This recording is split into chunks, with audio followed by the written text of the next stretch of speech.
Welcome back to BEW Live. You're here now with Melanie Rubocki, that's me.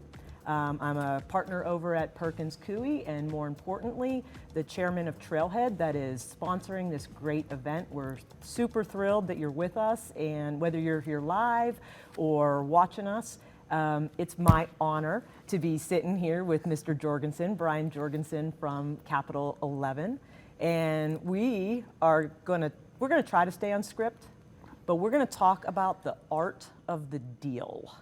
Wait, that's what we're talking about? Oh, gosh darn it, yes. Wait, what did you think we were talking about? I don't know. Just along for the ride. Yeah, just along for the ride, hardly.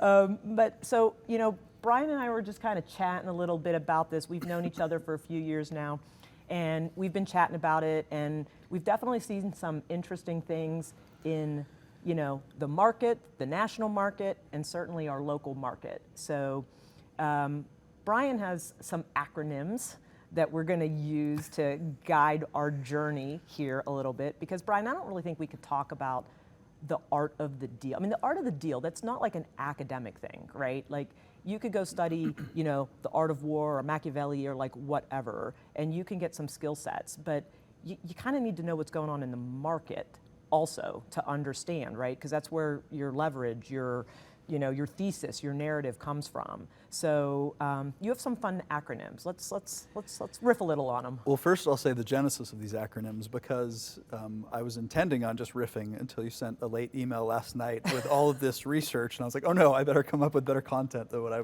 had planned. So at 5 a.m. this morning, I've been waking up at 5 a.m. like the last 10 days. It's like someone cast a spell on me or something. But at 5 a.m. this morning, I started kind of maybe thinking of some acronyms. So the acronym that I'd like to talk about today is actually L.U.K.Y. And, I don't need to drone on and on, but... Well, technically it's Lucky Brian if we get there. But we'll start with Lucky, because... If we have time, we'll see. But I don't know. But the timer hasn't even started, so that's another thing. So. You poor suckers who are eating lunch and dealing with this. If you're still watching... We're rolling with the punches here. Yeah, if you're still watching, this is going to be good stuff. This is a real conversation, nothing scripted. No, Brian's going to be dropping the bars, man. I love it here at BEW. Okay, so L.U.K.Y. So Lucky Brian, you're right. If we do get to Brian, we'll see that. I thought it'd be fun to talk about like paradoxes in the venture capital world right now. And someone asked me a couple weeks ago to describe venture capital in one word, and paradoxical was actually the word I came up with. So this acronym L.U.K.Y, like the L in L.U.K.Y, deals with liquidity. Like, there's a liquidity bottleneck happening right now. Everyone knows about the IPO market. It's thawing, it's moving in the right direction, but over the past few years, there's been a lack of IPOs, lack of liquidity. Yet, the paradox in it is secondaries are booming right now. Yep. So, as venture capital firms, investors, entrepreneurs are looking for kind of exit options, it's less on the IPO side, but now secondaries have become a bigger deal. So once again, that's paradoxical to me. Yep. Well, and it's interesting, just to like pause on L for a second, so that some of our maybe founders or more nascent, folks who are kind of in this ecosystem can appreciate. It's always interesting because sometimes whenever we're working with entrepreneurs, they get really sad that investors don't like their baby. And they forget that the name of the game is liquidity. that you know what I mean? That you are in it for the investment. It's not that their baby's ugly. It's that you're putting $1 in to hopefully make more than $1 on the backside. It's a really good point. We say oftentimes when we're being pitched by a founder, like, we're investing with an eye towards de-investing. So when someone says like, oh, this is going to be a great lifestyle business for me and we're going to have it for 15, 20 years, like, that's the worst thing to tell a venture capitalist, because what is the exit going to look like down the road? Yeah, it's not that you don't appreciate that they want a lifestyle business, and somehow that's become a negative in society, right? Lifestyle business, like a swear word. It's like, no, that's okay. It's just not appropriate for VC funding, So back to your point on liquidity, kind of coming back to your point on liquidity, when there's paradox in those markets, it's going to have an impact, right? Because the investors are going to say, well, where do I de-invest, right? Right. And I mean, don't get me wrong, the the IPO market is moving in the right direction. Mm-hmm. Like there was an IPO just today. I got a little allocation to it, Fermi, which was a AI energy play in Texas. But literally they IPO'd today. They're up like 25%, at least last time I checked. So there's some very encouraging signs in the IPO market. Yeah, we've definitely seen more. It's not saying much. We're not back to the old days, but Correct. there were, yeah. So that's L and Lucky. That's L. Excellent. On to you. Yeah, on to you, yes. Because remember, it's lucky. If you're still paying attention, lucky. We're going to spell lucky. So U is, yes, we're going to spell lucky. And we probably won't get to Brian at this rate, actually. So U is like with up rounds, like upward valuations. Mm-hmm. If you were to look like pulling back like 30,000 foot level, valuations have kind of stagnated. Like it's not frothy right now. It's just kind of steady eddy. Mm-hmm. Yet the paradox is, if you were to look at some of these AI deals, these really big ones, they're very, very, very frothy. Mm-hmm. So you get a little bit of a bifurcation of, okay, steady eddy, valuations aren't getting too crazy like they were a few years ago. Yet for these AI firms, they're scarce and lots of capital chasing those deals, which runs up the valuation. No, it is. It's crazy. So I'm going to throw a little joke out there, because if anyone knows, I don't think I'm going to be able to deliver it the way Brian does. So Brian, what? Hit me with it. I'm ready. Yeah, I'm ready. You can start laughing already. So why'd the startup bring a ladder to the pitch meeting with the VC? I don't know why. He heard the investor was interested in up rounds. So, anyway, yeah, where's the laugh track now? So, but kind of getting back to the up round, perspective, it's interesting, and sorry, this is like an unscripted question, so I don't mean to, catch you off guard, but like, what are your thoughts on valuations in the market right now? Because we've definitely seen some really interesting, valuations, and that could either be like, a good thing, or it could be, the beginning of a bubble. So I don't know if you have any thoughts on that.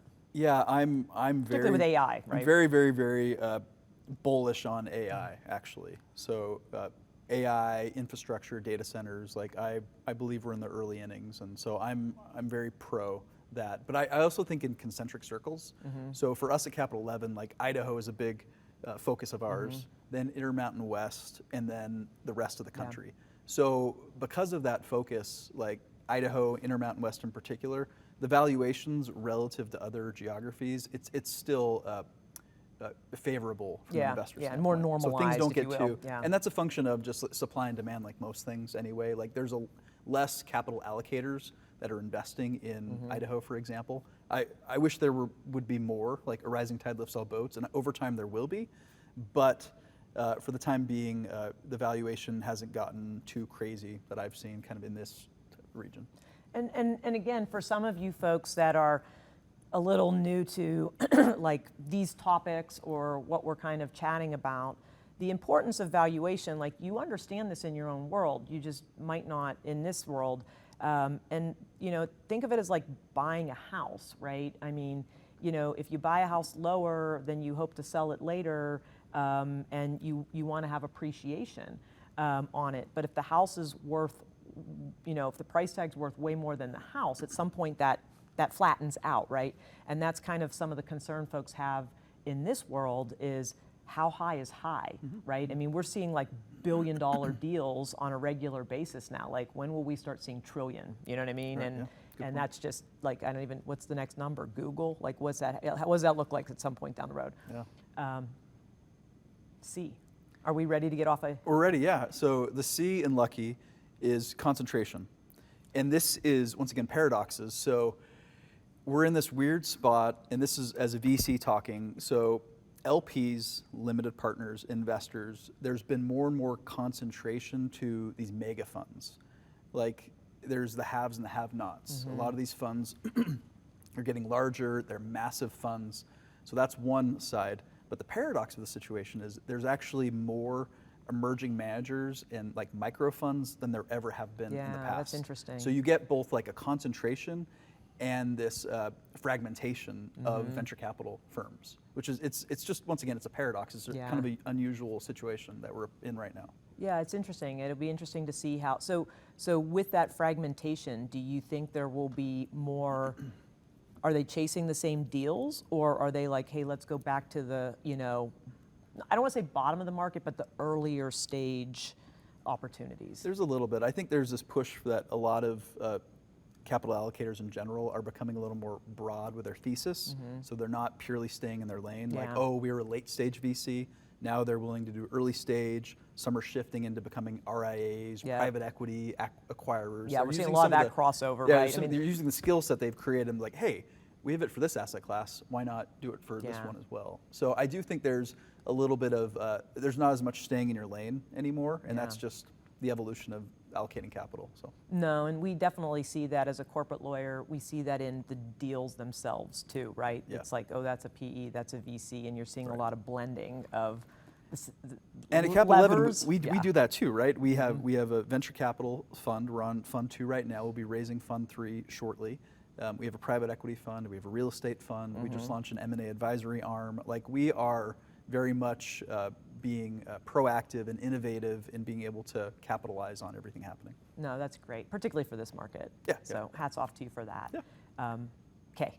K is a little bit of a stretch. Like, I have KPIs on here, and what I mean by that is, you know, companies nowadays are raising more runway than they ever have before. I don't have a specific number that I say like, oh, you need to raise at least X months, but let's say on average companies are raising 2 to 3 years. So the paradox is that these companies have more cash than they've had in the past, yet from an investment standpoint, investors, the patience is a little bit less, like to be able to hit your milestones and your metrics and your KPIs. Yeah. So there's the paradox of, okay, you have more cash, but actually to prove out your thesis, there's less time that investors are kind of granting these companies.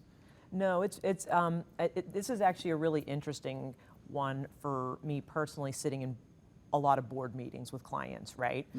And so you sit in these board meetings with these clients, and you know, part of the room is, you know, the founder dynamic, maybe still, you know, if they're still around, and then part of the dynamic is the money, right? The folks that put the money in. And I kind of liken it to sports analogies, right?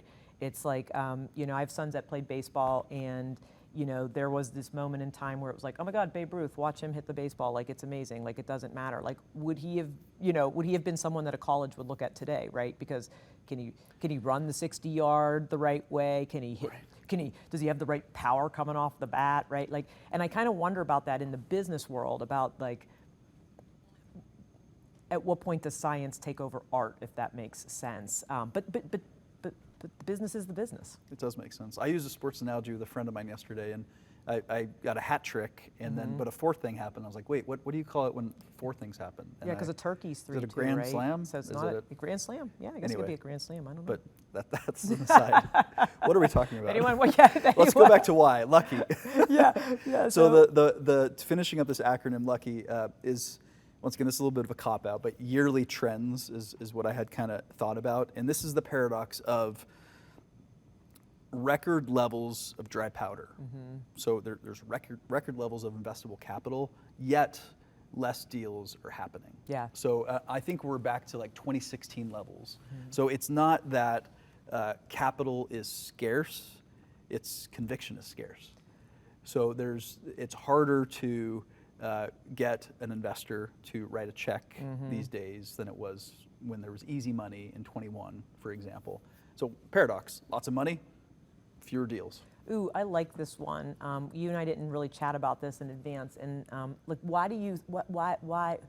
how do you break the logjam of conviction? Like, what do you think's happening? Is it like leaderboards now? Like everyone's afraid to like make the bad investments? Like, is it like not the right deals? Like, what do you think's causing that? I think some of it is a flight to quality. There's a little bit of like, one of the negative connotations of being a venture capitalist is being lemmings, like just following, herd mentality, so to speak. There's maybe a portion of that involved, but really it's just, it's tricky, because I think about like us at Capital 11, and I wouldn't say that our mindset or has changed or our paradigm has shifted at all. It's just really like there's scarcity of dollars, but for us, I guess I don't really have a good answer because I'm rambling. I mean, it's... No, but it is interesting, right? I mean, because I have a whole bunch of different theories, like not to, sorry. No. Help me out here. Well, yeah, I was gonna say, like, but it's kind of interesting, right? Like you see some of these funds out there that are on their, whatever, fill in the blank, right? Like fifth vintage or whatever they're on. And I kind of wonder, I don't have any like actual, anecdotal evidence of this, but I kind of wonder, it's like, at what point, now that you have this reputation and now that people are actually like measuring the success of investors, right? Like that's not something that was, I mean, everyone would be like, oh, that person, like, he's got an eye for it, right? He's a pig for truffles. But the Midas touch. But now we're measuring it, right? Like there's actual leaderboards that are like, more readily distributable, more like Carta does a fantastic job of putting some stuff out too.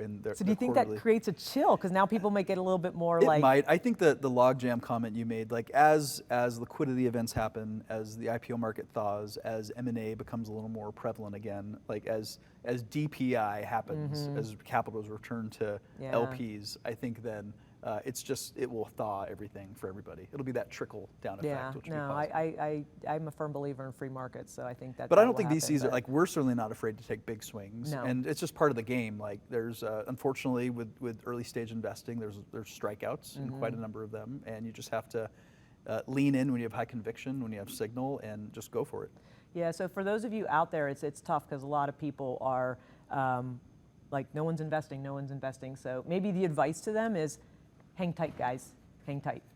Try to survive. See, I knew we wouldn't be able to get to the Brian part of the acronym. So you're just going to have to wait till next year for part 2. Maybe I start the B as a teaser. Oh yeah, go So do the it. B in Brian is that bridge rounds are no longer taboo. A couple years ago, the joke that was made is like, oh, this is a bridge round. Let's make sure it's not a bridge to nowhere. But I think the latest statistics, like 40% of all rounds, and not just like pre-seed, seed rounds, like all rounds, like Series A, Series B, are bridge rounds. So it's one of those things that is no longer a stigma, and it's creative financing, creative structuring. So for the entrepreneurs, the founders out there, like, no harm in doing a bridge round. It's no, and we're very seeing common. like safes in like easily 7, sometimes even 8. You know what I mean? Like we're seeing like things like that. The traditional kind of safe or convertible notes even. So lucky B, there we go. Lucky B. I like it. Well, anything else you want to say in closing before I take us home? No, I think we should we peaked. I think so too. We peaked. We should we should wrap it up. Well, we appreciate it. Thank you for watching. Please don't forget that to watch the Trail Mix live tonight at Jump at 5:30, and we'll be back tomorrow as well. So thank you again. Thanks for joining us.